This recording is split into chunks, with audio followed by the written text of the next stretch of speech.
ঝিনাইদহ জেলার সদর থানার অন্তর্গত রিয়াজুল জান্নাহ আদর্শ দাখিল মাদ্রাসা ময়দানে ২৫তম বাৎসরিক ঐতিহাসিক তাফসিরুল কোরআন মাহফিলের স্বনামধন্য সভাপতি জনাব মোহাম্মদ হাফিজুল ইসলাম আতালাল্লাহু উমরাহু ওয়া বারাকাল্লাহু ফি হায়াতি, বলেন আমিন। রফা'না লাকা যিকরা। সামনে বসা মুসলমান ভাইরা, পর্দার আড়ালের সম্মানিতা মা এবং বোনেরা, প্রশাসনের ভাইরা, প্রাণপ্রিয় ঝিনাইদহবাসী, দল মত নির্বিশেষে আজকের এই অনুষ্ঠান এটা শুধু মুসলমানদের জন্য না, হাদা বায়ানুল লিন্নাস হুদাল লিন্নাস, মানুষ পদবাচ্চে আমরা যারা বিবেচিত সবার জন্য আজকের এই অনুষ্ঠান। যদিও সাজিয়েছে মুসলমানেরা, এলাকায় অন্য ধর্মের যারা আছে, হাত্তা ইয়াসমা কালাম আল্লাহি সুম্মা আবলিগহু মা'মানা। আল্লাহ তাআলা বলেন, হে নবী, অন্য ধর্মের যারা অমুসলিমরা যদি কোরআন শুনতে আসে নিরাপদে তারা যেন শুনতে পারে এবং তারা যেন বাড়িতে যেতে পারে সেই ব্যবস্থাও আপনি করে দেবেন। সুতরাং অন্য ধর্মের কেউ যদি এসে থাকেন আপনাদেরকে ওয়েলকাম জানাচ্ছি। ৯৬% মুসলমানের এই দেশে আপনারা আমাদের আমানত। কান খাড়া করে পরিষ্কার করে একটা কথা শুনে, যতগুলো ষড়যন্ত্র আগস্টের ৫ তারিখের পর থেকে হয়েছে, সবচাইতে সূক্ষ্ম ষড়যন্ত্র হচ্ছে সাম্প্রদায়িক সম্প্রীতি এই দেশে নেই এই কথার ধোয়া তোলা। এটা এখনো চলছে। যারা এখান থেকে চলে গেছেন তারা অন্য কিছু আর পাচ্ছে না, এইটা এখন পেয়েছে। এই জন্য এদেশের মুসলমানেরা যা দেখিয়েছে, বিশেষ করে ইসলামী আন্দোলন, একামতে দিনের যারা খাদেম কর্মী, এ মানুষগুলো অন্যান্য ধর্মের উপাসনালয় যেগুলো সেগুলো পাহারা পর্যন্ত দিয়েছে। এটা পৃথিবীতে দৃষ্টান্ত হয়ে আছে। আপনি মাইক্রোসফট, এটা খ্রিস্টানরা চালায়, এর রিপোর্ট দেখেন। ২০২৪ সালের ৫ই আগস্টের পর থেকে সবচাইতে বেশি নিরাপদে আছে অন্য ধর্মের লোকেরা এই বাংলাদেশে। ওরা তো মুসলমান না, এই রিপোর্ট দিয়েছে খ্রিস্টানরা। ভয়েস অব আমেরিকা ওরাও রিপোর্ট দিয়েছে। এই ৫৪ বছর আমাদের পেছনে আমাদের প্রতিবেশী নামে কলঙ্ক, যারা সারা জীবন আমাদের পেছনে এই কথা ছড়িয়েছে বুশের মোড়লদের কাছে যে এদেশে সাম্প্রদায়িক সম্প্রীতি নেই, এদেশে সংখ্যালঘু নির্যাতন হয়, এটা যে মিথ্যা প্রমাণ হয়েছে তামাম দুনিয়া থেকে এখন ধিক্কার আসছে। বিশেষ করে ভয়েস অব আমেরিকা এরা যখন রিপোর্ট দিয়েছে, ২৫৭টা দেশ দুনিয়ায় সবচাইতে বেশি মিথ্যা তথ্য পরিবেশন করে ইন্ডিয়া। এরা এত বেশি মিথ্যা কথা অন্যদের বিরুদ্ধে বলে, পৃথিবীতে এরকম দেশ আর একটাও নেই। সুতরাং বিশ্বের মোড়লরাও এখন বুঝেছে যে ওরা একটা মিথ্যাবাদী। সবাই না, উগ্রপন্থী যারা আছে, জঙ্গি যারা, সন্ত্রাসী যারা, আল্লাহর ঘর বাবরি মসজিদ যারা ভেঙে ফেলেছে, এই মানুষগুলোর তারা মিথ্যা কথা ছড়ায়। এই যে সাংবাদিক নামে কিছু কলঙ্ক আছে, ওদের অনুসারী, মলম, হকার, ওর নাম যেন কি, ময়ূখ, এরকম বহু মানুষ আছে। এই দেশ থেকে মানুষ চিকিৎসা নিতে যেত, তাদের পাসপোর্ট কেড়ে নিয়ে জিজ্ঞাসা করতো যে এই কথা আপনি বলেন যে আমার মেয়েকে রেপ করা হয়েছে, আমরা ওই দেশে পূজা পার্বণ করতে পারি না, এই জন্যই চলে এসেছি। কিন্তু মানুষের যাই হোক, ঈমান না থাকলেও বিবেক তো অন্তত আছে। পঞ্চগড় থেকে এবং মাগুরা থেকে ২ জন মহিলা গিয়েছিল কিছুদিন আগে। এই হকার নামে কলঙ্ক সাংবাদিক এরকম একজন পাসপোর্ট কেড়ে নিয়ে জিজ্ঞাসা করছে যে আপনি মিডিয়ার সামনে বলেন যে আপনার মেয়েকে রেপ করা হয়েছে, আপনি আর দেশে টিকতে পারেননি, এই জন্য চলে এসেছেন। মেয়েটা পুরা উল্টিয়ে গেছে, কি বলেন আপনি? আমি এসেছি আমার মেয়ের হাতের চিকিৎসা করার জন্য। আর সবচাইতে বেশি আমরা নিরাপদে আছি বাংলাদেশে আগস্টের ৫ তারিখের পর থেকে। পুরা উল্টিয়ে গেছে। এই জন্য তামাম দুনিয়া এখন জানে যে ওরা মিথ্যাবাদী। আমি যে কান খাড়া করার জন্য বলছিলাম, এই কথাটা বলার জন্য যে আপনি একটা মুসলমানের মাথায় যদি বাড়ি দেন আপনার একটা গুনাহ হবে, আর অন্য ধর্মের কারো মাথায় বাড়ি দিলে আপনার ডবল গুনাহ হবে। একটা জুলুমের গুনাহ আর একটা আমানতের খিয়ানতের গুনাহ। এই জন্য এই কাজ যেন কেউ না করি। সামনে বিশৃঙ্খলা তৈরি করার জন্য ওরা যতগুলো পদক্ষেপ নিয়েছিল তার ভেতরে এটাও একটা, এটা এখনো চলমান, চলছে, এটা সফল হবে না ইনশাআল্লাহ। কথা বলেন না কেন? জালেম যদি চেয়ার পায় প্রথমেই দুইটা কাছে হাত দেয়। ইন্নাল মুলুকা ইযা দাখালু ক্বরিয়াতান আফসাদুহা ওয়া জাআলু আইজ্জাতা আহলিহা আযিল্লা ইলা আখিরি আয়া।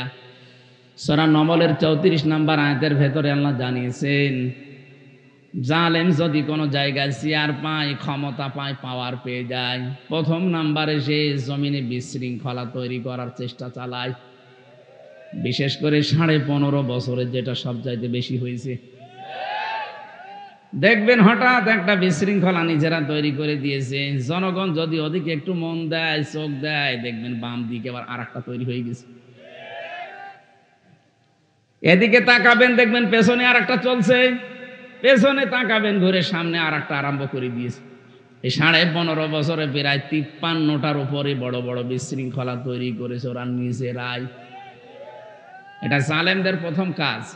মানুষকে এই সমস্ত বিষয়ে লিপ্ত রেখে ওরা নিজেদের স্বার্থ সিদ্ধি করতে চায়, যেটা 15.5 বছরে করেছিল। যেভাবেই হোক চেয়ারে বসে থাকা লাগবে, কিন্তু শেষ পর্যন্ত আর পারে নাই। স্যার বলছিল না যে আল্লাহ আবাবিল পাঠিয়েছিল? আসলে 5 তারিখে হঠাৎ করে এত মানুষ আসলো কোত্থেকে? এর ভেতরে মনে হয় ফেরেশতা ছিল। ফেরেশতা যে ছিল এটা কি আমরা বানিয়ে বলছি নাকি? আল্লাহ রাব্বুল আলামিন বলেন, হাত্তা ইযা ফারিহু বিমা উতু আখাযনাহুম বাগতাতান ফাইযা হুম মুবলিসুন। সূরা আনআম 7 নম্বর পারার 12 নম্বর পৃষ্ঠার 2 নম্বর লাইনে 44 নম্বর আয়াতের শেষের দিকে আছে। রাব্বুল আলামিন বলেন, যখন ওরা আমার দানকৃত নিয়ামত পাওয়ার পর, ক্ষমতা একটা নিয়ামত, ক্ষমতা কি? এই নিয়ামতটা পেয়ে যখন আনন্দে আত্মহারা হয়েছিল, আমি আল্লাহকে ভুলে গিয়েছিল। বাগতাতান আখাযনাহুম বাগতাতান, এখানে ফাইল সরাসরি আল্লাহ নিজে। আল্লাহ বলেন, আমি নিজে তাদেরকে ধরেছি আকস্মিক ভাবে, হঠাৎ করে। সুতরাং এই আয়াত দ্বারা প্রমাণ হয় 2024-এর 5 আগস্টে শুধু ছাত্র জনতা না, আল্লাহ নিজে আবাবিল পাঠিয়েছিল। আবাবিল হোক আর যাই হোক, ফাইদা হুম মুবলিসুন, তারা নিরাশ হয়ে গেছে, হতাশ হয়ে পড়েছে। 5 মিনিট সময় চেয়েছিল, তাও দেয়নি। তার মানে আল্লাহ যদি না ধরতো তো আমার মনে হয় 5 মিনিট পেত। আল্লাহ যেহেতু নিজে ধরেছে, এই জন্য 1 সেকেন্ড আর সময় পায়নি। কথা বলেন ঠিক কিনা? এ পর্যন্ত আল্লাহ শেষ করে দেননি।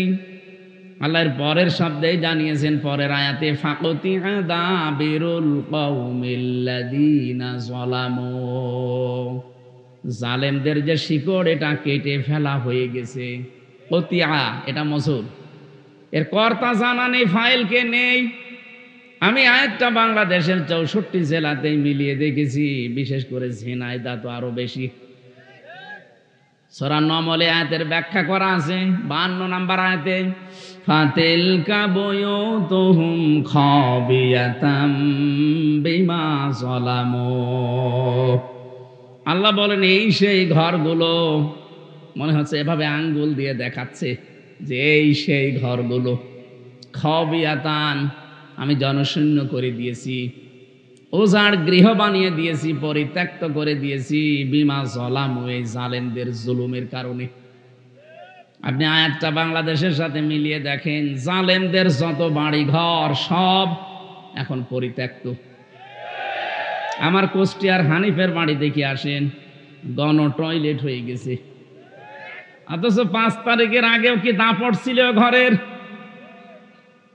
আল্লাহ বলেন, কেন করলাম জানো? বিমা যালামু, এদের জুলুমের কারণে। কারণ যেখানে জুলুম করা হয়, অত্যাচার করা হয়, ওই জায়গাটা পর্যন্ত আল্লাহ অভিশপ্ত বানিয়ে দেয়। আর ঝিনাইদহ তো আপনি দেখেছেন, উলঙ্গ করে টাঙিয়ে রেখেছিল 4 রাস্তার মোড়ে না 4 রাস্তার মোড়ে। ওর বাড়ি ঘরের অবস্থা তাহলে বলেন আল্লাহ কি করেছে? হিরণ চেয়ারম্যান কি অবস্থা দেখেছিলাম ওই সময়। তাহলে ওর নিজেরই যদি শরীরের ওপরে এই যায়, তোর বাড়ির ওপরে কি গেছে? কুষ্টিয়ার হানিফের বাড়ির টয়লেট পর্যন্ত মানুষ, প্যান ছিল, প্যানও খুলে নিয়ে চলে গেছে। এটার বাস্তবতা আছে। আমি 16 সালে একবার হজে যাবার পরে কাবা ঘর তাওয়াফ করে দেখলে উপরে একটু দেখি ঘুরি, হঠাৎ দেখি আমার পেটে ব্যথা। এক পুলিশকে ডাক দিয়ে বললাম, ইয়া আখি তাআল, এদিকে আসেন ভাই। ওর ভাষা দিয়ে আমার জিজ্ঞাসা করছে। আমি বললাম, এখানে আমার পেটে ব্যথা করছে, ফার্মেসি কোথায় একটু বলে দিন। উনি আমার ফার্মেসি না দেখিয়ে বলছে, ইয়া হাজিউল হুজ্জাত আইলা বিলাদুকা, হাজি দেশ কোথায়? যে তুমি বাংলাদেশ। বাংলাদেশ থেকে এসেছি। এবার ওর ভাষা দিয়ে আমার বোঝাচ্ছে, হাজি আপনি জানেন না এটা কোন জায়গা? না তো। আবু জাহেলের বাড়ি। আপনি এখনো পায়খানা না করে দাঁড়িয়ে আছেন, তাড়াতাড়ি করেন। পায়খানা করে দেখি আমার পেটের ব্যথা ভালো হয়ে গেছে। মানে আল্লাহ যেন আমারে বোঝাতে চায়, হামজা এত কষ্ট করি, এত টাকা খরচ করি, আসলে 6,500 কিলোমিটার দূর, আর শয়তানের বাড়ি পায়খানা না করে চলে যাবা, তাড়াতাড়ি করো। আমার তো মনে হচ্ছে সারা বাংলাদেশে জালেমদের বাড়িগুলো ঠিক এখন ওই রকম অবস্থা হয়ে গেছে। আপনি আজকেও সকালের পত্রিকা দেখেছেন, ঢাকার ওই বাড়িটা এত আবেগের জায়গা, অনেকের সোমা খেত যেয়ে, অথচ সে বাড়িটা এখন দেখেন গণ টয়লেট। আজকে ছবি দেখলাম 4-5 জন করে দেখলাম, এদিকে এদিকে এদিকে, মনে হচ্ছে যে জামাতবদ্ধ টয়লেট চলছে। এটা আল্লাহ এমনি করেনি, জালেমদের জুলুমের কারণে করেছে। কথা বলেন না কেন? বলেন তো এখানে শিক্ষাটা কি? এ পর্যন্ত ছিল জালেমদের, এর পরেরটা আমাদের জন্য। সূরা নমল 52 নম্বর আয়াতের শেষের দিকে পাবেন, ইন্না ফি যালিকা লায়াতাল লিকাউমিন ইয়ালামুন। এখানে মাঝখানের লামে তাকিদ আছে। আল্লাহ যেন গ্যারান্টি দিয়ে বলতে চায়, অবশ্যই এর ভেতরে শিক্ষা আছে যারা জ্ঞানী তাদের জন্য। তাহলে আমরা যারা জ্ঞানী মানুষ দাবি করি, আমাদের শিক্ষা কি? জালেমদের এত বড় শিকড় যদি আল্লাহ কেটে ফেলতে পারে, একেবারে সমূলে উপড়িয়ে ফেলতে পারে। আপনি জানেন জালেমদের শিকড় কত নিচে ছিল? ইউনিয়নের দারোয়ান থেকে শুরু করে সংসদ পর্যন্ত প্রত্যেক জায়গায় জালেমদের লোক সব সেট করা ছিল। আমি নিজে তো দেখেছি রিমান্ডে ওদের কি শক্ত মজবুত চেন, একেবারে টপ টু বটন সব জায়গায়। অথচ আল্লাহ পুরান শিকল একেবারে সবগুলো কেটে দিয়েছেন, ওদের বাড়ি ঘরের অস্তিত্ব পর্যন্ত এখন আল্লাহ রাখেন নাই। যদি আয়াতটা নাজিল হয়েছে লূত নবী আলাইহিস সালামের উম্মতকে উদ্দেশ্য করে, অথচ 2024-এর 5 আগস্টের বিকাল 5টার সময় মনে হচ্ছে আবার আরেকবার নাজিল হয়েছে। তাহলে আমাদের এখানে শিক্ষা নেওয়া দরকার, এই জালেমদের এত বড় শিকড় যদি আল্লাহ কেটে ফেলতে পারে, আগামীতে যারা আসবেন চেয়ারে বসবেন, তারা যদি জালেম হয়, তাদের বাড়ি ঘরও কিন্তু 5 বছর পরে শ্মশান হয়ে যাবে। আশা করছি শিক্ষা নেবেন, নাকি এ পর্যন্ত শেষ? বলেন। এই জন্য ওরা যে চেষ্টা চালাচ্ছে সব মাঠে মারা যাচ্ছে, একটাও সফল হচ্ছে না। আর আপার কথা মতো কিছু মানুষ আমরা দেখতে পাই, এরা উস্কানিতে পা দিয়ে এখনো পর্যন্ত বিশৃঙ্খলা চেষ্টা চালাচ্ছে। সাবধান থাকবেন, বিশৃঙ্খলা তৈরি করে আপনি পার পাবেন না। দেখেন না গোপালগঞ্জের মানুষের অবস্থা, পেছনে পিটিয়ে বাঁদরের মতো লাল করে দিয়েছে। ওই কয়েকদিন সন্তান গোপালগঞ্জ থেকে ঢাকায় কেউ গেলে, বসে গেলে 300 টাকা, দাঁড়িয়ে গেলে 1000 টাকা। কি পিটানো পিটিয়েছিল! আপনি এখন উস্কানিতে পা দেবেন? যারা এগুলো করেন তারা যদি একবার 4 দেওয়ালের মাঝে চলে আসেন না, বাপ বলারও সময় পাবেন না। এই যে বিশ্বজিৎকে যারা উস্কানিতে পা দিয়ে হত্যা করেছে, দিন হাসরের ওই ময়দানে আল্লাহ ডাক দেবেন নাকি মরিয়ম বলে, হাজার হাজার মরিয়ম মহিলা দাঁড়িয়ে যাবে। রব্বুল আলামিন বলেন, না আমি তো এত মরিয়ম চাইনি, আমি ঈসা নবীর মা মরিয়ম আলাইহিস সালামকে চেয়েছি। মরিয়ম নামের মেয়েরা বলবে, রব্বুল আলামিন তুমি তো বলো না যে ঈসা নবীর মা মরিয়ম কোথায়। দুনিয়াতে তোমার আদেশ তো মানি নাই, আজকে যখন ডাক দিয়েছো মনে করলাম যে আমাকেই ডাকতেছো, এই জন্য হাজির হয়ে গেছি। আল্লাহ রাব্বুল আলামিন বলেন, আজকের এই ময়দানে ঈসা নবীর মা মরিয়মের সাথে যত মরিয়ম লাব্বাইক বলেছো, যাও তোমাদেরকেও মাফ করে দিলাম। আমি আবার বলছি, সনদটা দুর্বল, তারপরেও উদ্বুদ্ধ করার জন্য বললাম। বলেন তো, নাম ও কিয়ামতের ময়দানে কাছে আসবে, এই জন্য সন্তানের নাম আপনি এমন অর্থবোধক রাখবেন। সেজন্য কুষ্টিয়ায় সেদিন আমি একটা নাম দেখলাম বড় বাজারে, দোকানে সাইনবোর্ডের উপরে লিখে রেখেছে মেহাদ স্টোর। না, ওনারে বললাম যে ভাই কি এটা, বলছে আমার ছেলের নাম। মেহাদ মানে জানেন আপনি? না, কোরআন শরীফে আমি পেয়েছি বিসাল মেহাদ। আরে ভাই, মেহাদ মানে জাহান্নামের নিকৃষ্ট স্থান। তা ও নাম কালকেই পাল্টাবো। কোরআন শরীফে আছে বলে আপনি একেবারে মেহাদ রেখে দিলেন। তো কাজ জীবন রাখে না অনেকে, সাইদি সাহেব বলতো খিনজির রাখে, কোরআন শরীফে আছে না। অর্থবোধক নাম রাখা লাগবে, কারণ নামের প্রভাব মানুষের জীবনে প্রায় অর্ধেক। রবীন্দ্রনাথ ঠাকুরের একটা কবিতা পড়েননি যে এক গাদা সম্পদ থাকার চাইতে একটা অর্থবোধক নাম থাকা অনেক উত্তম। এই জন্য আমি আশা করব আপনারা নাম এমন রাখবেন পরবর্তীতে যেন এই নামের একটা প্রভাব তার জীবনের ভেতরে পাওয়া যায়। নামের প্রভাব আমি পেয়েছি। রিমান্ডে আমার সবচাইতে বেশি অত্যাচার করেছিল যে অফিসারটা, ওর নাম হচ্ছে আসাদুজ্জামান। আসাদ, আসাদ মানে কি? সিংহের মতো আসতো, চোখ আমার বেঁধে নিত আগে। এরপরে ঘরের ভেতরে মাটির নিচে নিয়ে ওই যে সমস্ত জিনিস দিয়ে নখ তোলে, ওইগুলো নিয়ে এসে চোখ খুলে বলতে, দেখেন আমরা এগুলো দিয়ে পা হাতের নখ তুলি, এই যে ভোরও তুলে ফেলি। পায়ের নিচে একাধারে 10 মিনিট পিটায়, লোহার মোগর আছে ওইটা দিয়ে পায়ের নিচে একাধারে যদি আপনাকে আধা ঘন্টা পেটানো যায়, আপনি অন্ধকার দেখবেন চোখে, আর দেখতে পারবেন না। কারণ ওদের ট্রেনিং দেওয়া আছে তো কোন কোন জায়গায় মারলে কি কি বলে। এই লোকটার নামের প্রভাব পেতাম, খারাপ প্রভাব, ভালো প্রভাব পাইনি। আসাদ মানে যেহেতু সিংহ, ওই ইসলামী মাইন্ডের মানুষ পেলেই নাকি ও সিংহের মতো গর্জন দিয়ে উঠত, যে আজকে আমার রূপ দেখাবো। আমরা এমন এমন নাম রাখবো পরবর্তীতে এই নামগুলো যেন ইসলামের কাজে লাগে। আসাদটা যদি অন্তত ইসলামের কাজে লাগাতে পারতো, আমার মনে হয় ওর দ্বারা অনেক উপকার হতো, কারণ পুরাটা চালাতো ওই বিভাগটা সে। এরকম 1628টা চেয়ার ছিল বাংলাদেশে। এই 1628টা চেয়ারে যারা ছিল তারা যদি হযরত ওমরের মতো মানুষ তৈরি হতো, হযরত আলীর মতো মানুষ তৈরি হতো, এই বাংলাদেশটা সত্যি একটা মিনি জান্নাত বানিয়ে ফেলতে পারতাম আমরা। আমরা সেই স্বপ্নই দেখি সামনে, যে এই 1628টা চেয়ারে এমন মানুষকে আমরা বসাতে চাই যে মানুষগুলো সত্যি এখানে বসে হযরত ওমরের মতো দায়িত্ব পালন করবে। এ দেশটা দাঁড়িয়ে যাবে ইনশাল্লাহ, কোনো অসুবিধা নেই।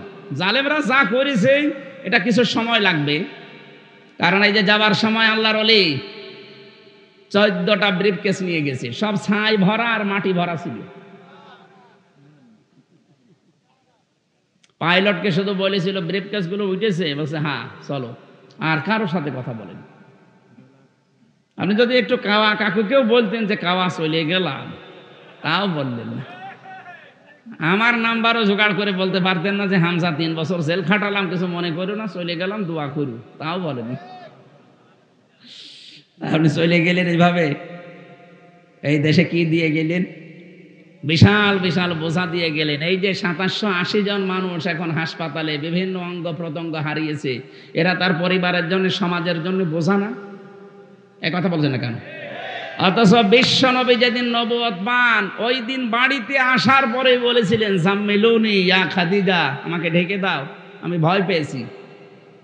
হযরতে খাদিজা ওই দিন 5টা কথা বলেছিলেন, কাল্লা, কখনো না, মা ইউখজিকাল্লাহু আবাদান, আপনাকে আল্লাহ অপমান অপদস্থ করতে পারে না। ইন্নাকা লা তাসিলুর রহিমা, আপনি তো রক্তের সম্পর্ক ঠিক রাখেন। এই হাদিস থেকে প্রমাণ হয় যারা আত্মীয়তার সম্পর্ক ঠিক রাখে তাদের মনের ভেতর থেকে আল্লাহ যত রকমের ভয় আছে সব দূর করে দেয়।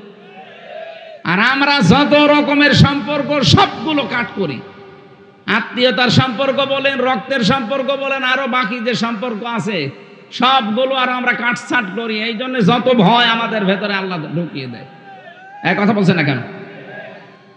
আমি নাটোরে থেকে আসার সময় এক পুলিশ গাড়ি, রাত 2টা বাজে, তখন গাড়ি আটকিয়ে বলছে হুজুর একটু দোয়া করেন। কি দোয়া? আমার বুকে ফু দিয়ে দেন। কেন? যে ডিউটি করছিলাম, হঠাৎ দেখলাম তাল গাছের ভেতরে কি যেন নড়ে উঠল। আমি ভয় পেয়েছি, লবণ পানি খাবো, আপনি আমার একটু ফু দিয়ে দিন। আমি ওনারা একটু আলাড়ে ডেকে নিয়ে বললাম, ভাই আপনি আমার সামনে মিথ্যা কথা বলবেন না। আপনি সত্যি করে বলেন তো আপনার জীবনে রক্তের সম্পর্ক, আত্মীয়তার সম্পর্কে কোনো ঝামেলা আছে? ও সত্যি কথাই বলছে হ্যাঁ, আমার ভাইয়ের সাথে আমার কথা হয় না, জমি জায়গা নিয়ে একটু ঝামেলা আছে, এই জন্যে আমার ভাই বড়টার সাথে আমি কথা বলিনি। এই তো রক্তের সম্পর্ক যারা দুনিয়ায় ঠিক রাখে না, তাদের ভেতরে আল্লাহ একটা ভয় ঢুকিয়ে দেয়। আপনি ওই তাল গাছে কি নড়িয়ে উঠেছে ওই ভয় না, আপনার এমনি একটা অজানা ভয় সবসময় ভেতরে থাকবে।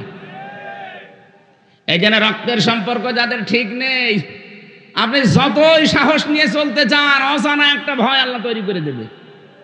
2 নম্বরে তাহমিলুল কাল্লা, আপনি তো মানুষের বোঝা বহন করেন, আপনি ভয় পান কেন?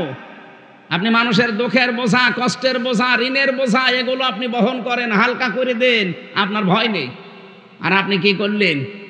এত ঋণের বোঝা বাংলাদেশে দিয়ে গেলেন, এখন এই দেশে একটা মানুষ জন্ম নিলে 1,10,000 টাকা তার মাথার উপরে দিন। আপনাকে আল্লাহ ভয় দেখাবে না, দেখাবে কারে? এত ভয় পেয়েছে যে বলারও সময় পেলেন না।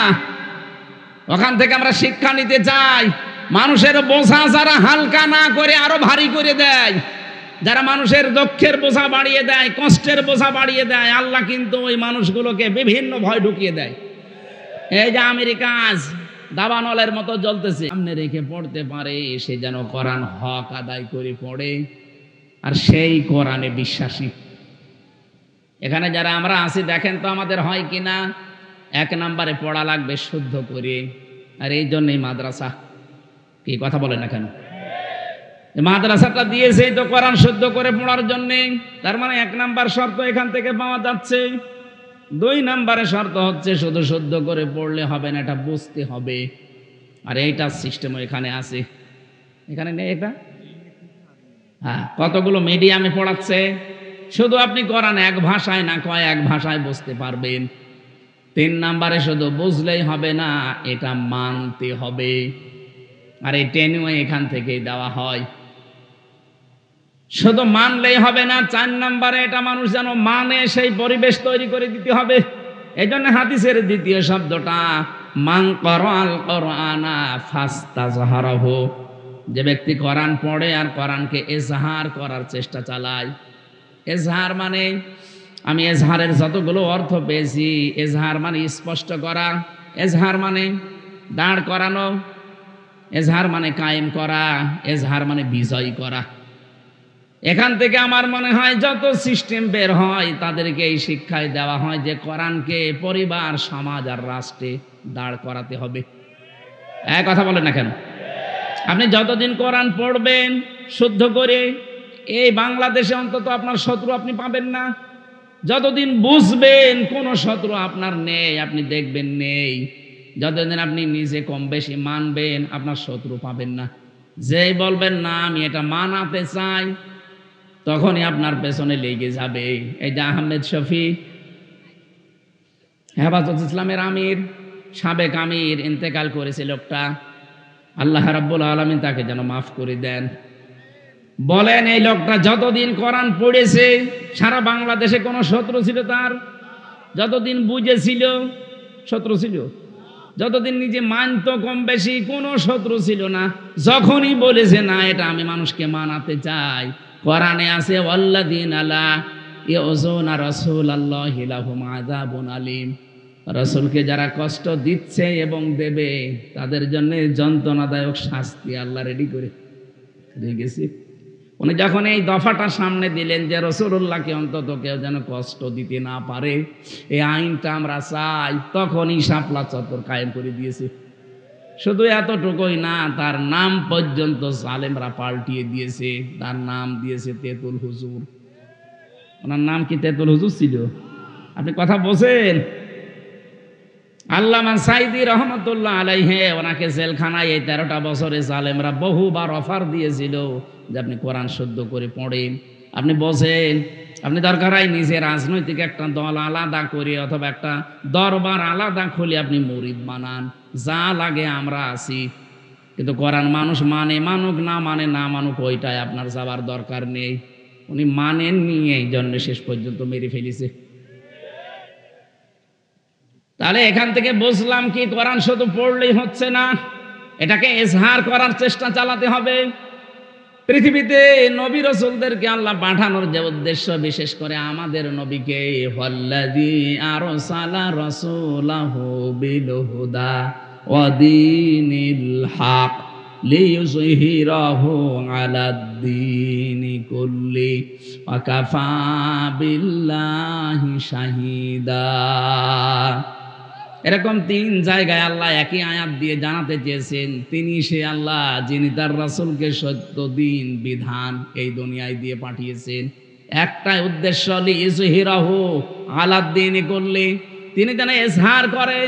এই যে ইজহার শব্দের ব্যাখ্যায় আমি ইবনে ফিজিলালিল কোরআনে পেয়েছি, মুফাসসির লিখেছেন এখানে ইজহার মানে আল্লাহ বিজয়ী করে দেখাতে চায়। যেহেতু আল্লাহ নিজে চাচ্ছেন তিনি বিজয়ী করতে, ওরা যতই চাচ্ছে না এটা আমরা বিজয়ী হতে দেব না, আল্লাহর সিদ্ধান্তের বাইরে আপনি পারবেন। ইউরিদুনা আইয়ুতফিউ নূরাল্লাহি বিআফওয়াহিহিম ওয়া ইয়াবাল্লাহু ইল্লা আইয়ুতিম্মা নূরাহু ওয়ালাউ কারিহাল কাফিরুন। ওরা চায় মুখের ফু দিয়ে আল্লাহর এই বাণীকে লিভিয়ে দেবে। আল্লাহ বলেন না, আমার একটা সিদ্ধান্ত আছে, আমি আল্লাহ আমার এই নূরকে পরিপূর্ণতায় রূপ দেবই। বলেন তো এই সিদ্ধান্ত নিচ্ছে কে? আরো জোরে বলেন। এই জন্য আমাদের কোনো চিন্তা নেই, আমরা এই কোরআনের মালিকও না। কি কোরআনের মালিক আমরা? এমনকি জমিনেরও মালিক না, আমরা তো খাদেম। কি আমরা এই কোরআনের খাদেম না? আমরা চেষ্টা করে যাচ্ছি এই কোরআনে কারিমকে তার জায়গা মতো পৌঁছিয়ে দেওয়ার চেষ্টা করতে করতে জীবনের শেষ দিন পর্যন্ত চালাবো। হলে ভালো, না হলে আমাদের কোনো লস নেই, কারণ আমাদের জন্য নির্ধারিত বেতন আছে।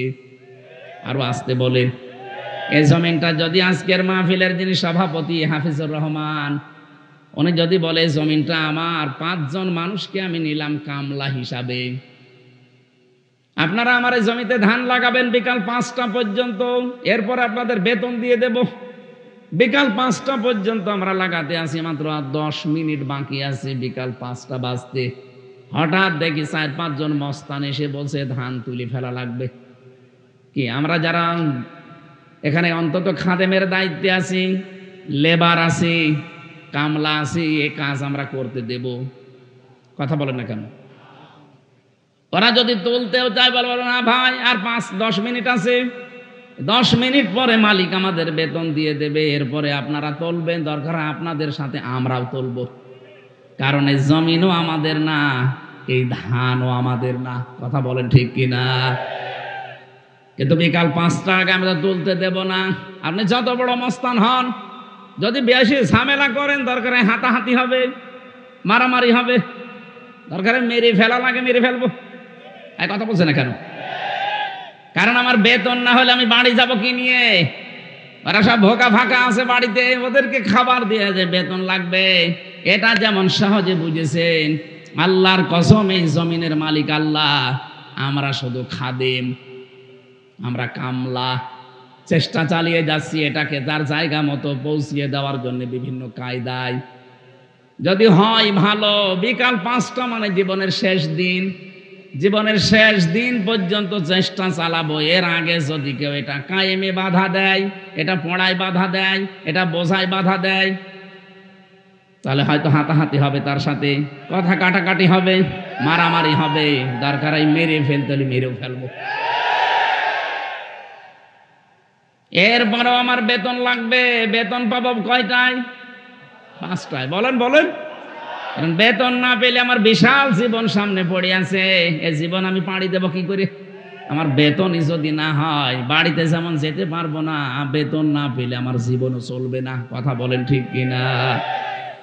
এখন এর পরেও যদি মস্তানরা তুলে ফেলে ধান, ও ঝিনাইদা বাঁশি ভালো করে শোনেন, এরপরেও যদি মস্তানরা বলে না এই যে অস্ত্র দেখছেন এক্ষুনি তুলে ফেলা লাগবে, তুলে ফেলতেছে, আমরা আর পারলাম না বাধা দিয়ে। এখন যিনি মালিক হাফিজুর রহমান, উনি যদি দেখে যে মস্তানরা 10 মিনিট আগে সব তুলে ফেলেছে, ওনার জমিন, ওনার ধান, আমাদের চাইতে ওনার একটু কষ্ট বেশি লাগার কথা না? এই কথা বলেন না কেন? ওনার কষ্ট বেশি মানে ওনার ধান লস, ওনার বেতন তো অলরেডি দেওয়া লাগবে, কারণ আমরা প্রায় কাজ করে ফেলেছি। এরপরেও যদি উনি কিছু না বলে বুঝতে হবে উনি দুর্বল, এই জন্য কিছু বলছে না। না না, উনি যদি এখন সামনাসামনি কিছু না বলে আপনি ভেবে নিতে পারেন উনি গোপনে এমন কিছু করবে যে মস্তানরা শ্বাস ফেলারও সময় পাবে না। সেই কাজ কৌশল ওনার আছে, না তো এত বড় জমিনের মালিক হতে পারতো না। এখানে 1 কাঠা জমিনের দাম 50 লাখ, সেখানে 1 বিঘা জমিনে ধান লাগাচ্ছে, বুঝতে হবে ওনার পেছনে অনেক কিছু আছে। কথা বোঝেন? তাহলে উনি যদি এখন সামনাসামনি মস্তানদের কিছু না বলে বুঝে নিতে হবে যে ওর গোপনে কোনো কিছু আছে। এই জমিনে 54 বছর আবু বকর সিদ্দিকের মতো মানুষেরা চেষ্টা চালিয়ে যাচ্ছে জমিনে কামলা হিসাবে, কোরআনের খাদেম হিসাবে এটা এজহার করার জন্যে, কিন্তু কত বাধা আমরা পেয়েছি। কথা বলেন না কেন? কোন সময় বাধা দিয়েছে হাসানুল হক, ইনু বলা যাবে না, ইনি হর্ষাই দন্তন্নয় হর্ষি। কখনো বাধা দিয়েছে রাশেদ খান মেননের ভূমিকায়, কখনো বাধা দিয়েছে দিলীপ বড়ুয়ার ভূমিকায়, কখনো বাধা দিয়েছে বিচারপতি মানিকের ভূমিকায়, কখনো বাধা দিয়েছে হাসিনার ভূমিকায়। এরপরও আমরা কিছু পারছি না। এই 54 বছরে 96% মুসলমানের দেশে, এরপরও মনে করেন এটা আমরা কায়েম করতে পারলাম না, এটা বিজয় করতে পারলাম না, কিন্তু এর একজন মালিক নেই। আরো জোরে বলেন, এর একজন মালিক আছে, এমনকি এই জমিনেরও একজন মালিক আছে। তিনি তারপরও কিছু বলেননি। কামলা যারা আমরা কিছু বলতে পারলাম না, কারণ আমাদের ক্ষমতার বাইরে। এমনকি মালিক যিনি উনিও কিছু বলছেন না। সামনাসামনি যদি কিছু না বলে আপনি বুঝেই নেবেন যে ওনার গোপনে কোনো উদ্দেশ্য আছে। আর গোপনে যদি একবার ধরে বাপ বলার সময় দেবে না। আমার মনে হয় আল্লাহ এখন ধরেছে। যত ক্ষতি করেছেন আপনারা, কি দোষ ছিল এ দেশের আলেমদের, একামতে দিনের কর্মীদের, কি উদ্দেশ্য তাদের? বারবার তারা তো 54 বছরই বলছে যে আমাদের ক্ষমতা উদ্দেশ্য না, আমাদের উদ্দেশ্য এটা প্রতিষ্ঠার মাধ্যমে আখিরাতে মুক্তি পাওয়া। হ্যাঁ, এর বাইরে যদি কারো উদ্দেশ্য থাকে চেয়ারের, তাহলে তার পেছনে থাকা জায়েজ নেই। আপনার উদ্দেশ্য থাকা লাগবে এইটা আমি জমিনে কায়েম করব, এজহার করে দেখাবো কি করে বিজয় করা যায়। এর জন্য যত রকমের রাস্তা আছে বৈধ পন্থায় সব রাস্তা আপনি অবলম্বন করেন। এরপরও বারবার স্বীকার করে নিচ্ছি, এটা বোঝাতে চাই মালিক কিন্তু একজন আছে, উনি বিকাল 5টায় আসবে। বিকাল 5টায় আসবে, এসে যদি দেখে ধান সব তুলে ফেলেছে মাস্তানরা, এত বাধা দিয়েছে কামলারা, কামলাদেরকেও মারধর করেছে। এখন সারা দেশে আমরা দেখতে পাচ্ছি অনেকেই কামলাদেরকে ধরে ধরে মারছে। শৈলকোপায় আজকে মেরেছে, কুষ্টিয়াতে মিরপুরে মেরেছে। কি উদ্দেশ্য আপনি মারেন বলেন তো? আপনার উদ্দেশ্য অন্যটা, কামলাদের উদ্দেশ্য তো কামলারা জানে যে জমির মালিকও সে না, এ ধানের মালিকও সে না, সে শুধু বেতন পাওয়ার ধান্দায় আছে। এই কথা বলেন না কেন? সে শুধু বেতনের ধান্দায় আছে, বেতন পেলে তার আর কিছু লাগবে না। আর বেতন তো এখন দেবে না, মালিক দেবে বিকাল 5টায়, মানে জীবনের শেষ দিন। ওয়াবুদ রাব্বাকা হাত্তা ইয়াতিয়াকাল ইয়াকিন। সূরা হিজরের 99 নম্বর আয়াতে আল্লাহ জানিয়েছেন ইবাদত করবে রবের ওই দিন পর্যন্ত যতদিন ইয়াকিন না আসে। এখানে ইয়াকিন মানে মরণ, তার মানে মরণ, আর মরণের আগ পর্যন্ত আমাদেরকে এর সাথে এজহার করার জন্য থাকা লাগবে। এইটাই ছিল আল্লাহর উদ্দেশ্য রাসূলকে পাঠানোর, যে যত ধর্ম আছে, যত দিন আছে, এখন পৃথিবীতে প্রায় 4500 উপরে ধর্ম চলছে। সব ধর্মের উপরে আমরা চাই এই পৃথিবীতে আল্লাহর কোরআনকে আমরা এজহার করতে। কথা বলেন ঠিক কিনা? এটা বিজয় করা লাগবে। কেন? এর পরের শব্দগুলোতে নবীজি ব্যাখ্যা দিচ্ছেন, ফাহাল্লা হালালাহু ওয়া হাররামা হারামাহু আদখালাহুল্লাহুল জান্নাহ। যদি এটা কায়েম হয়ে যায়, এজহার হয়, বিজয় থাকে, তাহলে হালালকে হালাল মানতে পারবা, হারামকে হারাম জানার পরে ছেড়ে দিতে পারবা। ও বাংলার মুসলমানেরা, 54 বছর কোরআন এই দেশে এজহার নেই, বিজয় নেই। এই জন্য আমরা হালালকে হালাল জানার পরও মানতে পারি না। এরকম ক্ষেত্র দেশে নেই? কথা বলেন না কেন? হারামকে হারাম জানার পরও আমরা ছেড়ে দিতে পারি না। এই জন্যই তো আজ আমরা উঠে পড়ে লেগেছি যে এটাকে এজহার করব, আমরা এটাকে বিজয় করব, যেন হালালকে হালাল জেনে মানা যায়, হারামকে হারাম জেনে ছেড়ে দেওয়া যায়। কথা বলেন। নবীজির শেষ কথা ছিল আদখালাহুল্লাহুল জান্নাহ। নবীজি বলেন তোমাকে আল্লাহ যেন জান্নাতে দিয়ে দিয়েছে। আদখালা এটা মাজি, আদখালা ইদখিলু। আল্লাহ কেন নবীজি এই কথা দিলেন যে তোকে আল্লাহ জান্নাত দিয়ে দিয়েছে? আরে ভাই, আমি তো এখনো মরি নাই, জান্নাতে গেলাম কি করে? তার মানে কোরআনে কারিম যদি ওই 4টা শর্ত মেনে, আমরা এদেশে উনি তো হাত তুলতে বলছিলেন, স্যার যাই বলেছে কারা কোরআন শিখতে চান পড়তে চান সবাই হাত তুললেন।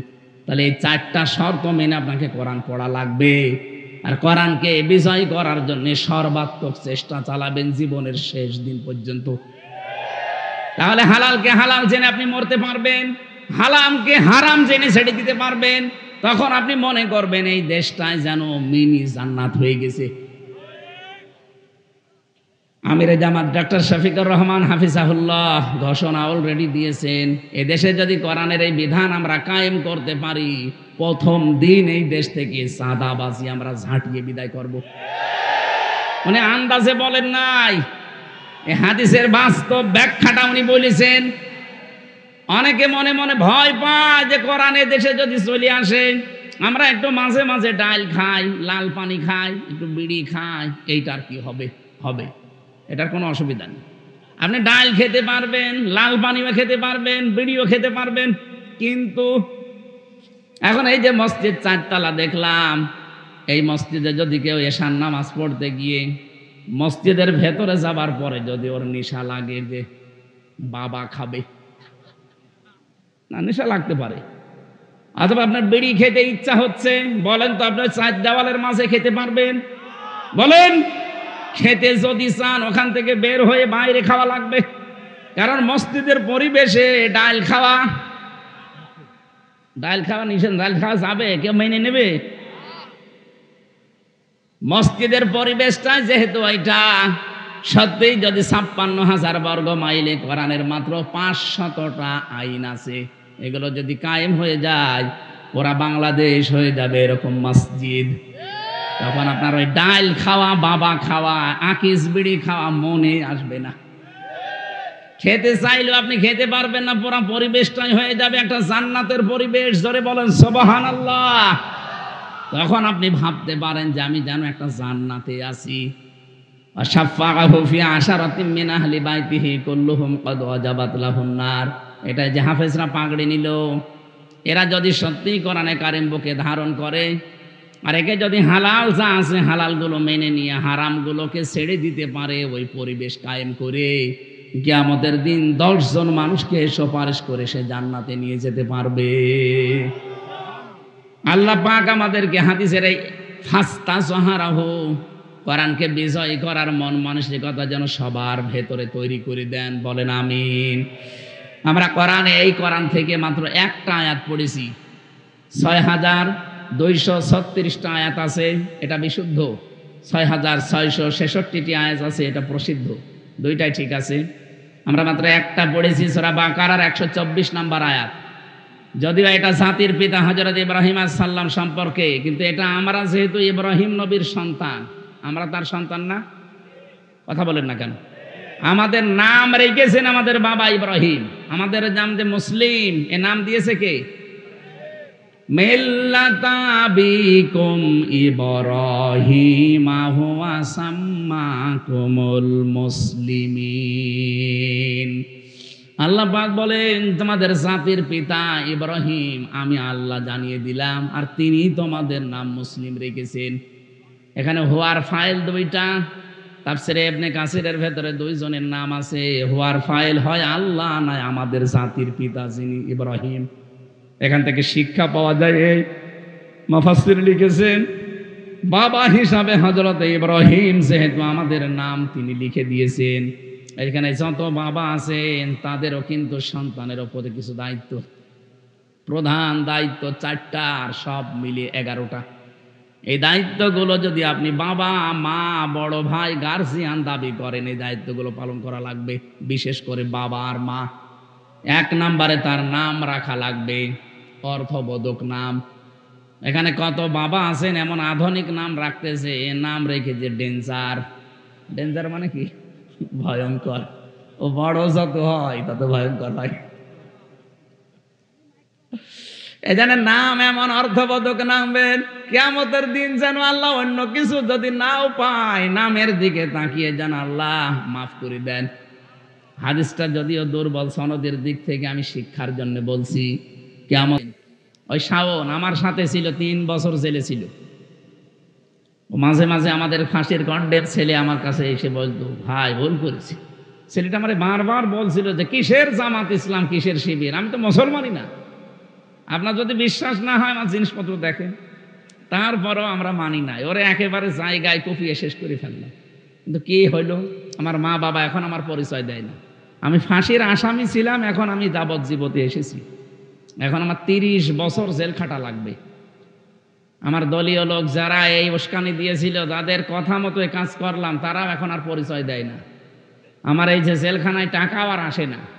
আর আপনারা যারা জেলে গেছেন জানেন, বাইরে থেকে যদি টাকা পয়সা না যায়, ওখানে যা খাবার দেয় ওইটা খেয়ে টিকে থাকা কঠিন। কথা বুঝতেছেন? এই জন্য উনি আমারে বলছিল, বাইরে যদি যেতে পারেন, আপনারা তো বাইরে যাবেন, যদি যেতে পারেন তো মানুষকে সতর্ক করে দিয়ে যে আমার মতো কেউ যেন ভুল না করে। এরকম উস্কানিতে পা দিয়ে যদি আমার মতো একবার 4 দেওয়ালের মাঝে আটকা পড়ে যায়, ওর দুনিয়াও শেষ, আখেরাতও শেষ। কোনো বাবা তখন আর কুল দেবে না। এই জন্য যেহেতু আপনার বাবা এখন আর নেইও, আগে যাইতো একটা ছিল, সে বাবাও নেই, এখন সব ফেরেস্তা হয়ে গেছে। ফেরেস্তা যেমন দেখা যায় না, ও বাবাদেরকেও দেখা যাচ্ছে না। এই জন্য কারো উস্কানিতে আমরা যেন পা না দেই। বিশৃঙ্খলা তৈরি করার চেষ্টা করা, আল্লাহ বলেন 2 নম্বরে জালেমদের কাজ হবে, তারা সম্মানিত মানুষদের অসম্মান করবে। আপনি বলেনই 15.5 বছরে এদেশের সম্মানিত মানুষ যারা সবচাইতে বেশি অপমান হয়েছে, তারা অনেকে দেশে পর্যন্ত থাকতে পারে না। এই যে ডক্টর মোজাম্মেল হক, এক কথা বলছেন না কেন? মাওলানা আবুল কালাম আজাদ, ওই যে সেই লাল দাড়িওয়ালা লোকটা, আমার পরিচয় নেই কিন্তু আমি দেখেছি, এখনো পর্যন্ত আসতে পারে না। সবচাইতে বড় অপমান হয়েছে আলেমরা। কোরআনের পাখি মাওলানা দেলাওয়ার হোসাইন সাইদি রহমতুল্লাহ আলাইহি শহীদ, তাকে শেষ পর্যন্ত আপনারা মেরেই ফেললেন। আমরা আদালতে দেখেছি অন্যান্য ফাঁসির আসামি যারা, তাদেরকে নিয়ে আসে শুধু হাতে হ্যান্ডকাপ দিয়ে, আর আলেমদেরকে নেওয়ার সময় মাজায় দড়ি বাঁধে। আমার মাজায় দড়ি বেঁধে, এরপরে ডান্ডা বেড়ি পরিয়ে পেছনে হাত বেঁধে মনে হচ্ছে গরু টেনে নিয়ে যাচ্ছে। এই জালেমরা ওই আদালত চত্বরে টিপ্পনি কাটতো যে ঠিক হচ্ছে।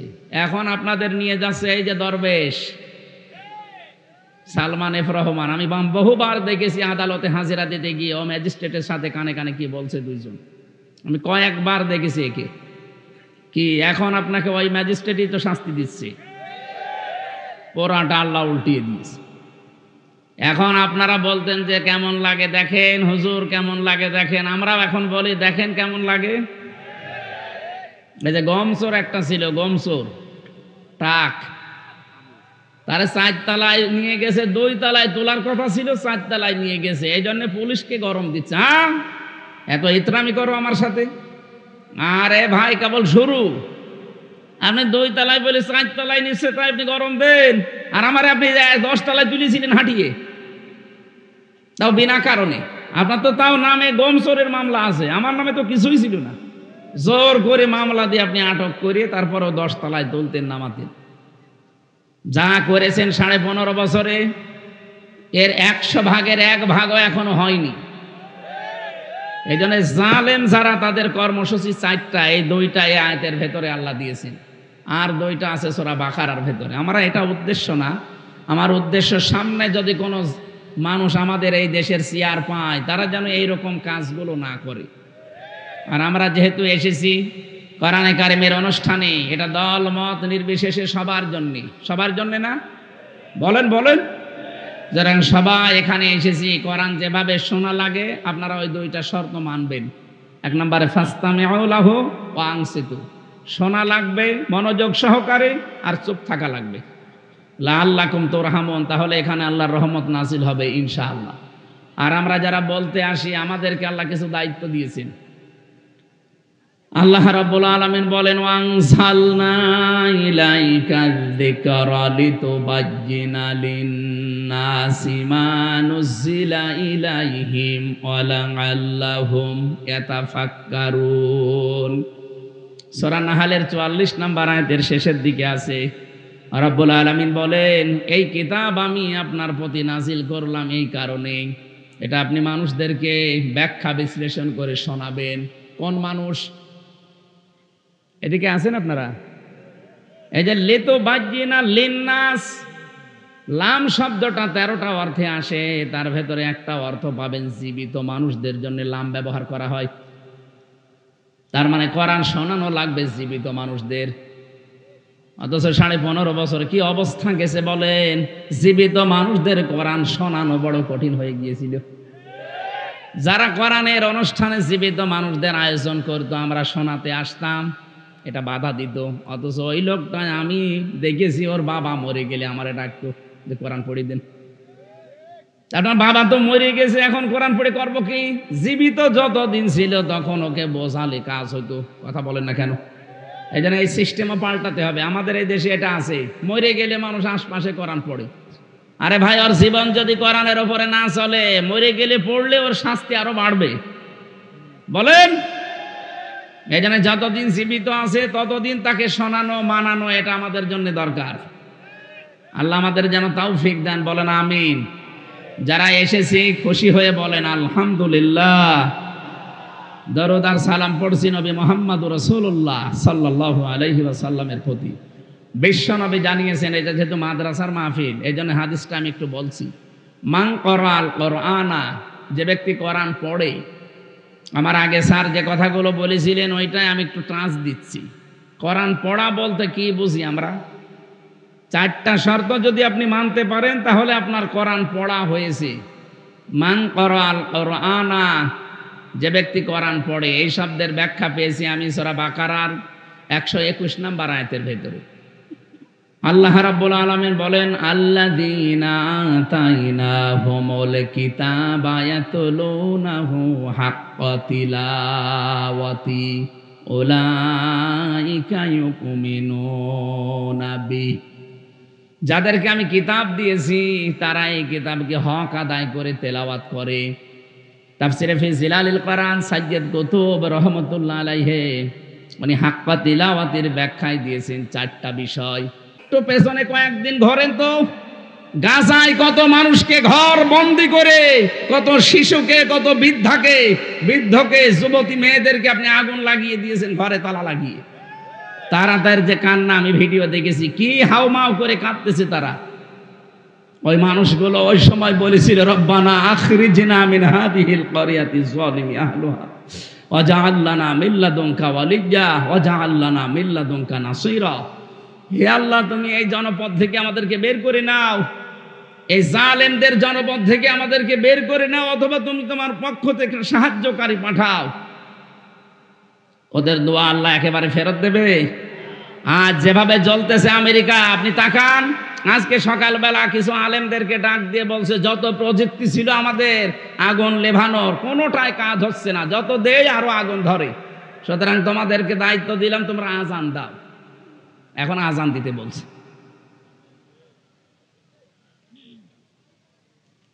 এই জন্য কত রকমের ভয় আল্লাহ এখন ঢুকিয়ে দিয়েছে ওদের ভেতরে। আপনি চিন্তা করেন তো, আমেরিকা বাংলাদেশের চাইতে 59 ডবল।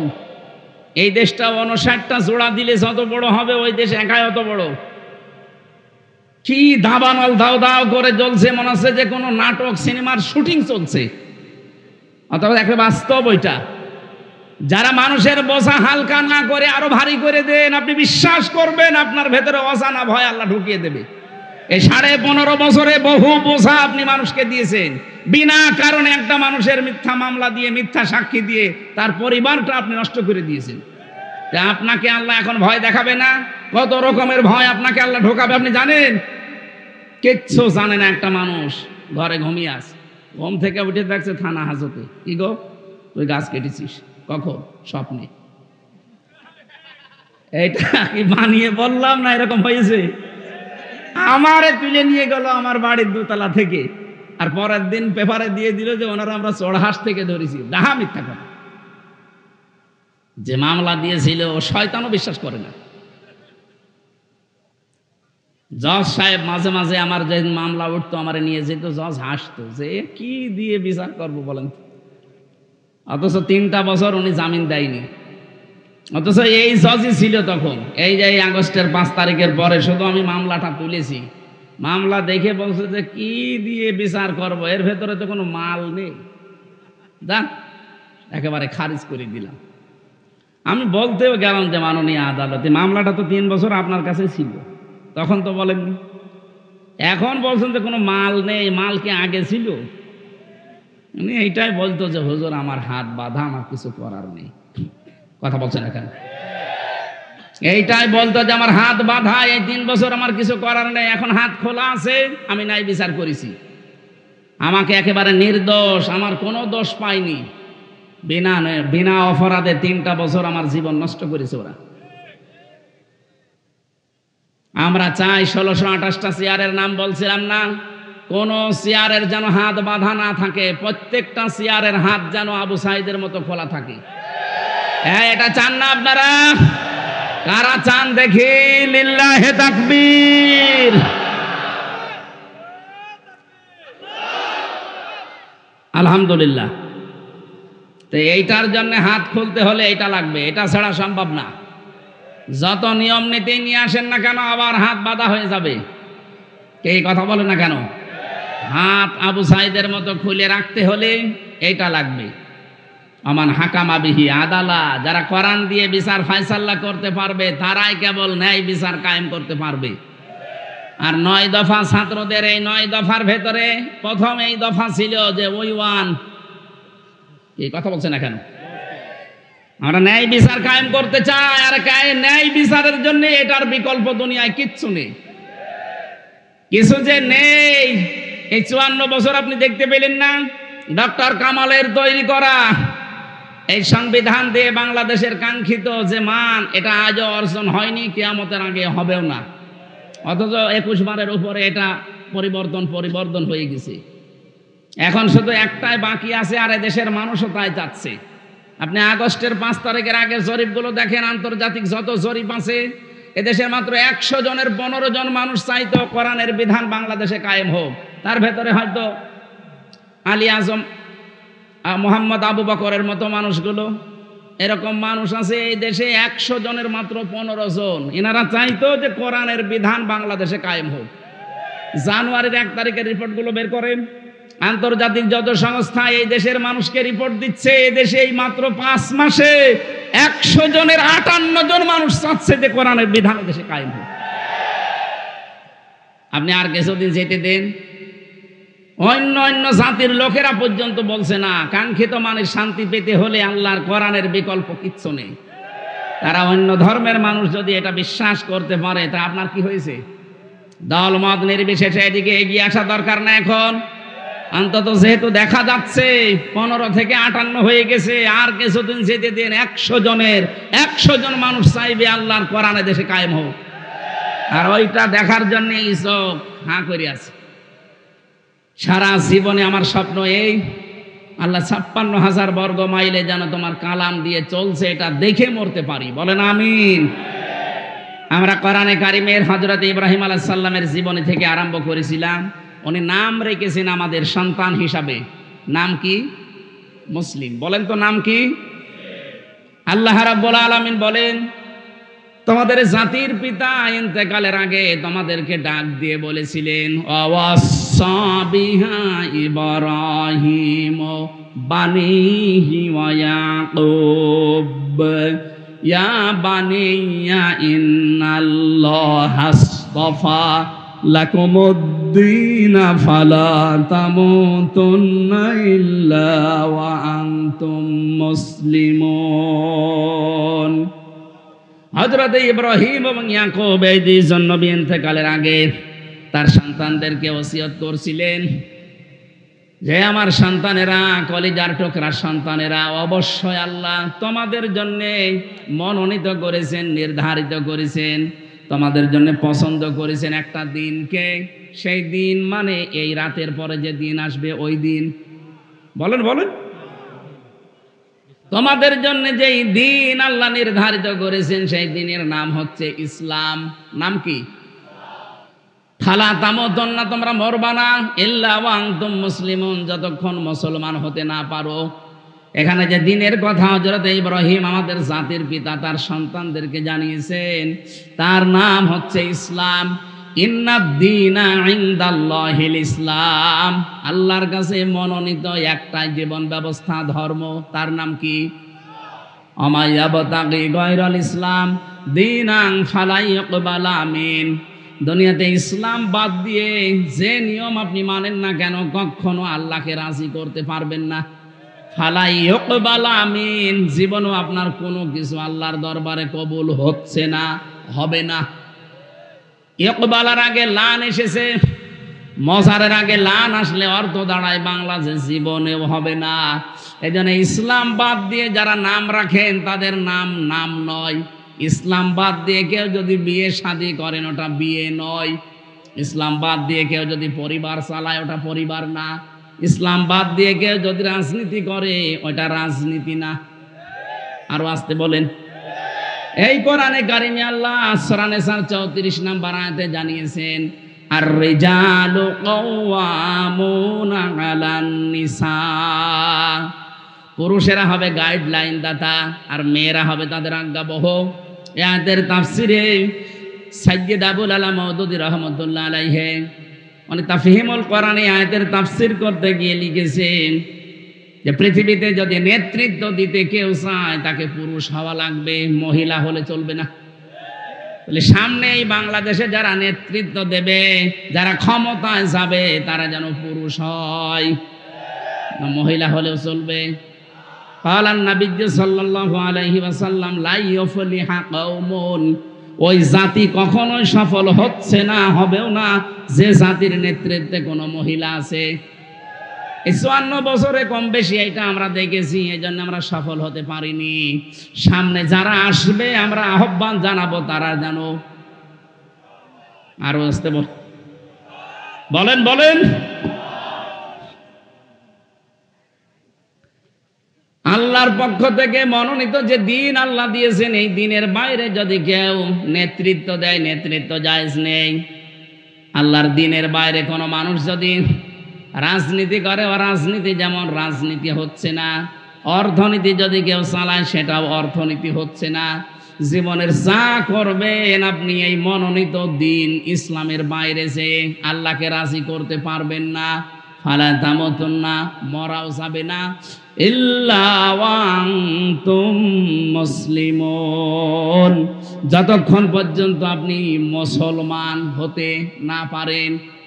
এতে প্রশ্নবোধক চিহ্ন পেয়েছি একটা, তাফসিরে ফি জিলালিল কোরআন থেকে বলছি, মুফাসসির লিখেছেন আপনি যে মুসলমান না হয়ে মরবেন না, মুসলমান আপনি বুঝবেন কি করে? এখন প্রশ্ন আসতে পারে মুসলমান কি হয়ে বসবো, মানে আমি ছোটবেলায় মুসলমানি দিয়েছি। আরে ভাই, ছোটবেলায় তো ছাগলও মুসলমানি দেয়, দেয় না? ছাগলকে আপনি মুসলমান বলেন? কোরআনেতে আয়াতের ব্যাখ্যা আছে সূরা বাকারার 208 নম্বর আয়াতে, ওয়াদখুলু ফিস সিলমি কাফা, তোমরা ইসলামে পরিপূর্ণভাবে প্রবেশ করো। তাহলে পরিপূর্ণভাবে যে আমি ইসলামে প্রবেশ করেছি এর চিহ্ন কি? কোরআন শরীফ থেকে আমি শোনাচ্ছি, যদি 5টা বিষয় আপনার জীবনে আপনি দেখতে পান যে 5টা বিষয় আমার ভেতরে আছে, তাহলে বুঝে নেবেন যে আমি ইসলামে পরিপূর্ণ প্রবেশ করেছি। 1 নাম্বার, আপনি আত্মসমর্পণকারী হবেন। কার কাছে? আমাদের জাতির পিতা এটা করে দেখিয়েছেন, ইযে ক্বালা লাহু রাব্বুহু আসলিম ক্বালা আসলামতু লিরাব্বিল আলামিন। বলেন আল্লাহু আকবার। উনি গাছের মাথায় বসে কোড়াল দিয়ে কাঠ কাটছিলেন। আল্লাহ বলেন আত্মসমর্পণ করে ইব্রাহিম। তিনি বলেন এখানে কি করে? বলে খাতনা করো। গাছের মাথায় কোড়াল দিয়ে খাতনা করে তিনি বললেন, আসলামতু লিরাব্বিল আলামিন, মহাবিশ্বের পালনকর্তা আল্লাহর কাছে আমি আত্মসমর্পণ করলাম, স্যালেন্ডার করলাম, আমার নিজের বলতে আর কিচ্ছু নেই। যেই লোকটা মুসলমান দাবি করবে যে আমি পরিপূর্ণ ইসলাম মানতে চাই, তার নিজের সে আর কিছুই থাকবে না, যা আল্লাহর কথা সেইটাই তার কথা। কথা বলেন না কেন? আজকে একজন আমার কাছে দেখা করলো, মানে বামপন্থী রাজনীতি করতেন আগে। আচ্ছা, আপনার একটা আলোচনা শোনার পরে আমি আজ 2 মাস আগে তাওবা করে একেবারে ইসলামে চলে এসেছি। এখন আমার আর নিজের বলতে কিছু নেই, আল্লাহর যে কথা আমার ওই কথা। এইটাই তো 1 নাম্বার, এইটাই দরকার। আপনাকে প্রথম নাম্বারে আল্লাহ বলতে বলেছেন এই জন্যে, কুল ইন্না সলাতি ওয়া নুসুকি ওয়া মাহইয়ায়া ওয়া মামাতি লিল্লাহি রাব্বিল আলামিন। হে নবী, আপনি বলেন যে আমার নামাজ, আমার কোরবানি, আমার বেঁচে থাকা, আমার মরে যাওয়া সব আমি আল্লাহর জন্য দিয়ে দিলাম।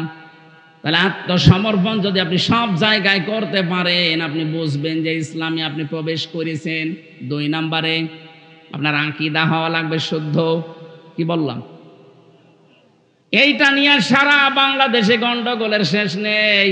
এক দল আর এক দলকে খালি ফতোয়া দিতে আছে যে ওর আকীদা ঠিক নেই। আরে ভাই, আকীদা ঠিক কোনটা ওইটাই তো আমি বুঝি না।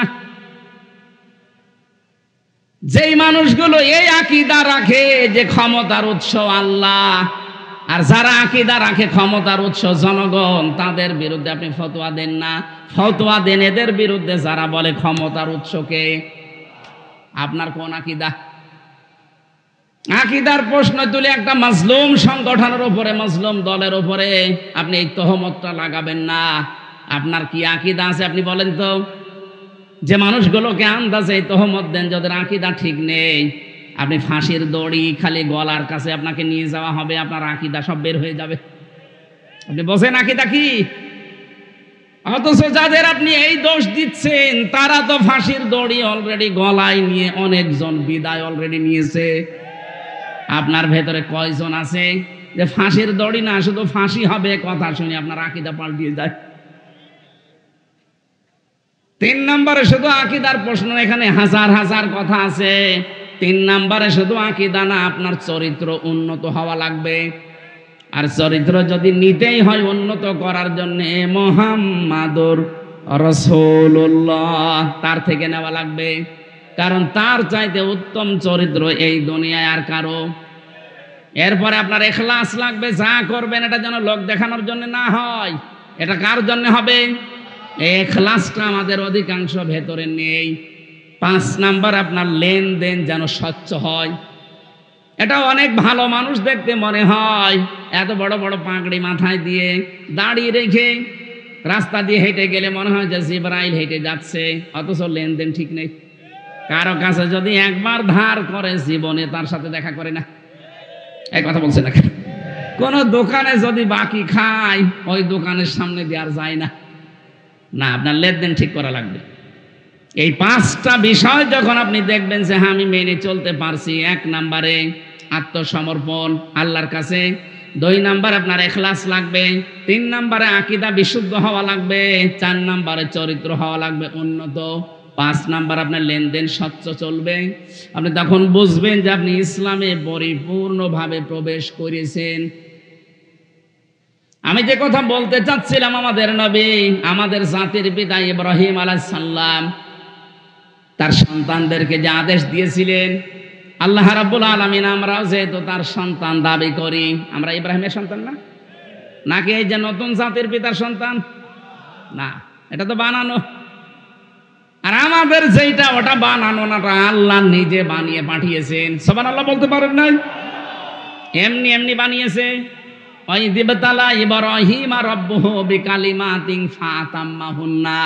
স্মরণ করো ওই সময়ের কথা যখন ইব্রাহিমকে আমি কিছু কালেমার দ্বারা পরীক্ষা করেছিলাম, আর প্রতিটি পরীক্ষায় তোমাদের জাতির পিতা, তোমাদের বাবা ইব্রাহিম পাশ করে গেছে।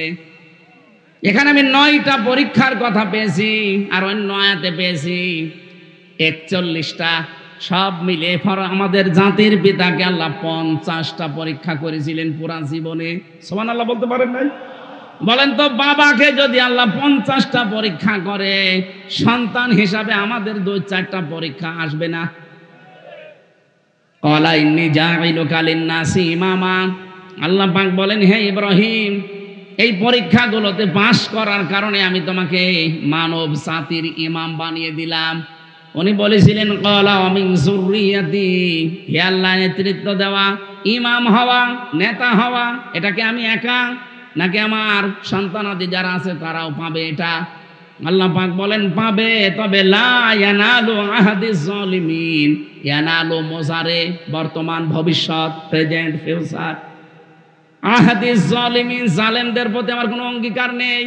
এই আয়াত দিয়ে প্রমাণ হয় জালেমদের জন্য রাজনীতি করার নেতা হওয়া জায়েজ নেই। অথচ এই দেশে যে যত বড় জালেম হয় সে তত বড় নেতা হয়। এখন থেকে আর এটা হবে না ইনশাআল্লাহ। কথা বলেন না কেন? এখন থেকে আর কোন জালেম নেতৃত্বে আসতে পারবে না।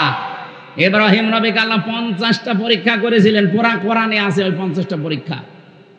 তার ঈমান সম্পর্কে আল্লাহ 10টা পরীক্ষা নিয়েছেন। সূরা আনআমের ভেতরে আছে 69 নম্বর আয়াত থেকে শুরু করে প্রায় 10টা আয়াতে আছে ওই পরীক্ষাগুলো। তার আমল বা কাজ সম্পর্কে আল্লাহ পরীক্ষা নিয়েছেন 30টা। সূরা তাওবা 111 নম্বর 12 নম্বর আয়াতে আছে 10টা। সূরা মুমিনুরের 1 থেকে 11 নম্বর আয়াত পর্যন্ত আছে 10টা। সূরা আহজাবের 35 নম্বর আয়াতে আছে 10টা। এই 30টা, ওদিকে 10, এদিকে 30, 40। আর তার নিজের স্বভাব, এই স্বভাব নিজের শরীর এবং মাথা থেকে শুরু করে পা পর্যন্ত এর ভেতরে নিয়েছেন পরীক্ষা 10টা। এই সব মিলে আমি পুরা কোরআনের হাদিসের ভেতরে পরীক্ষা ওনার জীবনে পেয়েছি 50টা। আল্লাহ পাক 50টা পরীক্ষা নিয়ে তিনি একটাতেও ফেল করেননি, প্রত্যেকটাই পাশ করে গেছেন। আমরা তার সন্তান হিসাবে এরকম পরীক্ষাগুলো যদি সামনে আসে আমরাও পাশ করার চেষ্টা চালাবো। আমি আর আগাতে পারছি না, কালকের মাহফিলটা অনেক দূরে, চট্টগ্রাম, দিনের বেলা তো এই জন্য এখনই যাওয়া লাগবে, 12টা বেজে যাচ্ছে। আগামীতে আসলে আমি আরো ব্যাখ্যা করে কথা বলবো ইনশাআল্লাহ। আল্লাহুম্মা আমিন। লা ইলাহা ইল্লা আনতা সুবহানাকা ইন্নী কুনতু মিনাজ জালিমিন। আল্লাহুম্মা ইগফিরলি ওয়ারহামনি ওয়াহদিনি ওয়াআফিনি ওয়ারযুকনি ইয়া রাব্বাল আলামিন। আল্লাহ তাআলা কোরআনে কারীম শোনার জন্য আমরা যারা চাতক পাখির মতো বসেছিলাম, আমরা যেভাবে আরম্ভ করেছিলাম, এখনো কয়েক ঘন্টা আমরা কথা বললে কেউ চলে যেত না, কিন্তু চারিদিক থেকে তাকিয়ে আমি শেষ করে দিয়েছি। যতটুকুই বুঝলাম আমাদের জীবনে তুমি আমল করার তৌফিক দাও। সওয়াব যদি দিয়েই থাকো আল্লাহ, কোটি কোটি গুণে বাড়িয়ে দাও। কিয়ামতের দিনে সুপারিশ করবে আমাদের জন্য, নবীর রওজায় পৌঁছিয়ে দাও। রব্বুল আলামিন এই মাদ্রাসা যিনি কায়েম করেছিলেন, প্রতিষ্ঠা করেছিলেন ডক্টর মাওলানা মোজাম্মেল হক, এলাকার যাদেরকে সাথে নিয়ে নবীর এই ঘর এবং তোমার ঘর মসজিদ এখানে যারা কায়েম করেছে, আল্লাহ কিয়ামত পর্যন্ত এদেরকে তুমি সহি সালামতে রাখো। যারা ইন্তেকাল করেছে মাফ করে দাও, যারা জীবিত আছে আল্লাহ তুমি হামে ও নাসির হয়ে যাও। এ মাহফিলের সম্মানিত সভাপতি তোমার বান্দা জনাব হাফিজুর রহমানকে কবুল করো। প্রধান অতিথি, বিশেষ অতিথি যারা এসেছে, সম্মানিতা মা বোন যারা বসে আছে, এদেরকে খাদিজাতুল কোবরার মতো বানিয়ে দাও। আমার প্রাণ প্রিয় প্রতিষ্ঠান ইসলামী বিশ্ববিদ্যালয়ের অনেকগুলো শিক্ষক এখানে বসে আছে। আল্লাহ তাআলা আমার মাথার এই তাজগুলোকে তুমি হায়াতে তাইয়্যিবা সিহাতে কুল্লিয়া দিয়ে দাও। এলাকায় মাটির নিচে যারা ঘুমিয়ে আছে, কোরআনের ইজ্জতে তাদের মাফ করে দাও। আল্লাহুম্মা গফিরলি ওয়ারহামনি ওয়াহদিনি ওয়াআফিনি ওয়ারযুকনি ইয়া রাব্বাল আলামিন। প্রশাসনের যে ভাইরা এসেছে, আল্লাহ তাআলা এদের এই দায়িত্বটা আজকে তুমি ইবাদত হিসাবে কবুল করো। ঝিনাইদহ জেলার ডিসি, এসপি, টিওনো, এ থানার সম্মানিত ওসি সহ যত পুলিশ সদস্য ভাইরা জেলায় কাজ করছে, আল্লাহদের বাবা মা আত্মীয় স্বজন ছেড়ে যারা দেশ এবং দশের দায়িত্ব পালন করে, তুমি হামে ও নাসির হয়ে যাও। বারাকাল্লাহু লানা ওয়া লাকুম ফিল কোরআনিল আযীম। মরণ আসলেই যেন আমরা পড়তে পারি লা ইলাহা ইল্লাল্লাহু মুহাম্মাদুর রাসূলুল্লাহ।